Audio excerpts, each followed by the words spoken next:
All right, guys, we're back with the Screen Team right here on KWOC. We're being brought to you by Whitworth Gift Chest Jewelers, where Walmart is next door to us, Fearless Social, and Poplar Bluff Drywall. Remember, Screen Team can be found all over the place. We're on Facebook, we're on Twitter, we're on YouTube.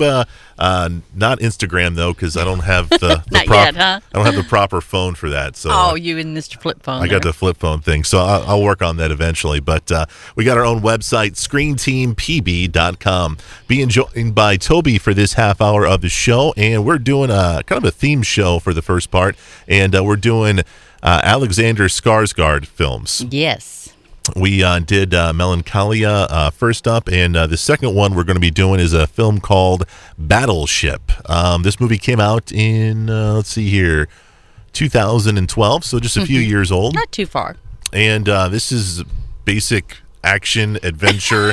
Definitely. Thrown in your face for 2.5 hours. What were your thoughts on the film? My thoughts, I like the movie, don't get me wrong. It was, let's put it this way, it was pretty. You got Alexander and you got Taylor Kitsch. So, Yeah, they're very pretty to say the least. But it actually, to me, it could have been 2 movies. Okay. I think they could have gone with the plot line developed with the story with Alexander Skarsgård being the older brother and the mentor to his ne'er-do-well little brother, and trying to get him on the straight and narrow, and then the love story that went on with the commander's daughter. Right. And then we go off into this alien storyline, the second half of the movie.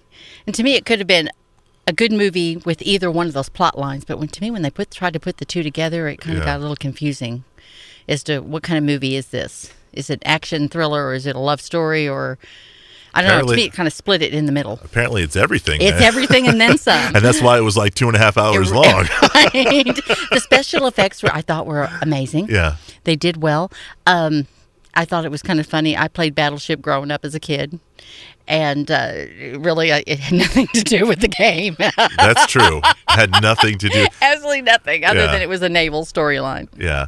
You talk about eye candy, and of course, you guys had plenty of eye candy, but we had some eye candy as well. You did, very much so. Brooklyn Decker was, I guess, the love interest of Taylor in this movie, but she's beautiful. Mm-hmm. But I think they could have found somebody else who could have added more depth to the character. I don't think she was that good of an actress. No, and the character wasn't that well written. Yeah. It could have been. That's what I'm saying. They could have taken either aspect of the type of story they were doing and made a really good movie out of just those storylines. But when you try to throw all that in together, a lot of things kind of get grazed over, and her character was one of them. Like you said, to me, she just appeared just to be eye candy. She wasn't really a fully developed character, excuse the pun. And then her friend who was the amputee. Oh, yeah. That's another storyline that could have been developed, too, that I'm like, why is he here? Yeah. That's a good point. And I also thought that Liam Neeson, who plays Brooklyn Decker's father, I felt they could have used him more, he was very two-dimensional. Yeah. Very two-dimensional. And Liam Neeson, I'm just one of those, did he do it for the money or what? Because it probably. wasn't that strong a character. Like you said, they could have gotten a B actor to pull off that very easily, I'm sure, for a lot less money.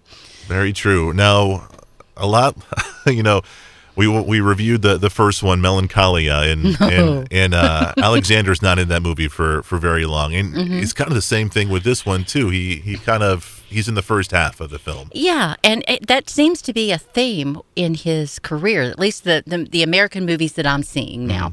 I discovered Alexander Skarsgård in True Blood. He was Eric Northman, and he was a secondary character through most of it.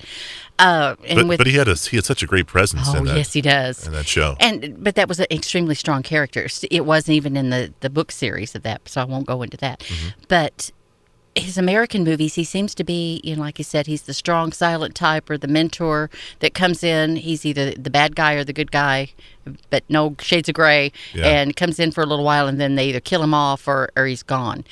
I'm anxious to see how he does as a lead actor. Yeah, me too. And we're going to find that out. Yes, we are. In the next film. Okay, Battleship, before we finish things up, who's going to like this film? Battleship's a date movie. Okay. You're going to find something for the gals, something for the guys. And it's one of those, you Netflix it, on a Saturday night when you're just going to stay in with a bowl of popcorn. Yeah. There's really not any bad language. There's really not any, anything that a kid under the age of or over the age of 13 I would feel uncomfortable seeing. Okay. But it's to me it was definitely a date movie. Okay. Movie's called Battleship, and like Toby says, you can find it on DVD. I'm going to take a break from the next one. I don't think I can handle Tarzan. To me, it reminds me because we have all the girls that have gone together to see this, and it was along the same line that we got together to see Magic Mike. Yeah, I'm excited to hear the review, but I don't know if I think I'm just going to pass on the movie. So. Oh well, chicken. We're going to have more Screen Team next. The Legend of Tarzan. We'll review it coming your way next right here on KWOC.